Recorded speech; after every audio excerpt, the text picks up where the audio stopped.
was it hard then for you for the last Slipknot album? Because you were saying you got more, more essay on the album. Was it hard to get that freedom? Did you have to fight for it? No, not at all.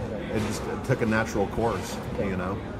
And that's not to say that we never had, you know, I never had a say on the Iowa record. I mean, there was, you know, Paul, Joey, and I in the basement of Paul's brother's house, you know, writing and hashing out songs, you know, for that album. It's just a process, and sometimes you're a big part of the process, and sometimes you're not. You know, it just so happened that I was a little bit bigger of the part of the process. But so was Sid, you know, so was Chris, you know, so was Clown, you know. So I mean, everybody had much more of a voice on the last album, which was in some ways needed, very needed, you know. Do you know what they think of the Stone Sour album? No, and I'm not so sure that I want to know. I can only speculate. I'm sure some of them probably think it's all right. I'm sure others probably don't. And I'm sure there's some people in the band that just want Stone Sour to go the fuck away so that we can just focus on Slipknot, you know. Is it nice to do for you, touring? I love it. Yeah? It's the best thing for you, or recording? I don't know, man. I like both. Because, I mean, I love traveling, I love seeing the world, I love meeting new people when we get a chance to meet new people.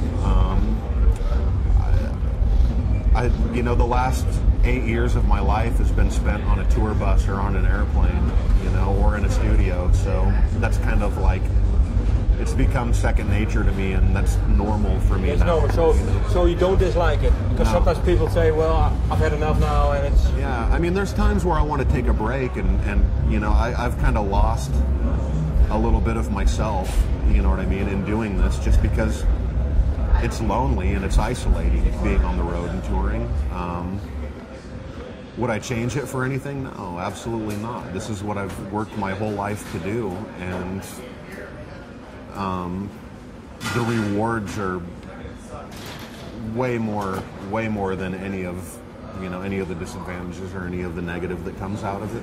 Okay, and then really this question, maybe then one reward you got. I don't mean financial or something, but what is then for you? Financial isn't. No, but money doesn't buy happiness. I would say the biggest reward of this is,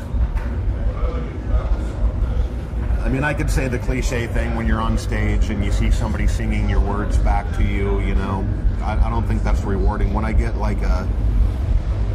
an email from someone saying that I've changed their life for the better, then that's probably one of the biggest rewards ever. You know, I mean, there's a lot of people that are out there, and there's a lot of people that are out there that are in pain, and if you can do something to help, consciously or unconsciously, then that's kind of a good feeling. It's rewarding to me to be able to take something that's from here and here, put it out there, and see it affect people. And to me, that's probably the biggest reward of it all. But do you get better in it? Do you get better? Yeah, I mean, in the actual translating your. I think you do. I think you do. But you know, there's always room for improvement. Okay. You know, and I don't think I've found that level, that plane that I want to be on yet as a songwriter or as an artist. I think there's always work to do, and there's always a goal to strive for, no matter what level you're at. I'm sure if you were to talk to James Hetfield, he'd probably say the same thing, you know? I mean, they're probably constantly struggling, looking for new things to do and exciting, different ways to put their art out there, you know? And I think that's true from the garage band or the folk musician who has nothing all the way up to, you know, the Axl Rose or the James Hetfield who has it all, you know? And then what is for you then,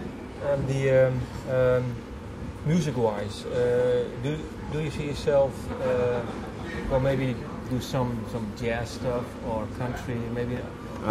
Probably not country, but. What I mean, but do you play it? Yeah, I play all. I have all rock. And I have some demoed songs that are very, very strange and very out there.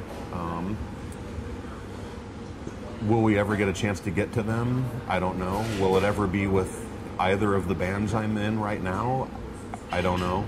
You know, all I can do is just keep getting what's in my head out, and in one way or another, it'll make it out somewhere, somehow. Whether that's in Stone Sour, whether that's in Slipknot, or whether that's just me saying, okay, I wrote this 30-second, you know, whatever it is, I'm going to put it up on my own personal website or something, you know what I mean? That just kind of things that I just need to do to maintain a certain level of sanity, you know?